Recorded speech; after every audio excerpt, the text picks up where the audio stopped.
Hello everyone, welcome to the HardReset channel, and today I'm going to show you how to change the drive mode on the CANON EOS R50.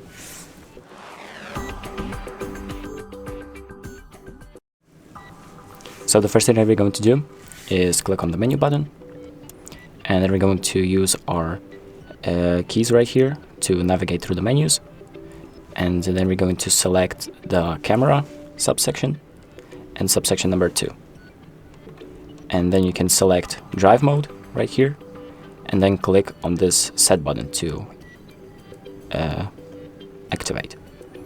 And here you have different options. So for example, high speed continuous, where it takes a bunch of pictures at the same time. Then self timer, where it takes just pictures for a set amount of time. And then once you're done selecting the option that you want, you can just click on the set button again, and then back out the menu, and the options will be applied.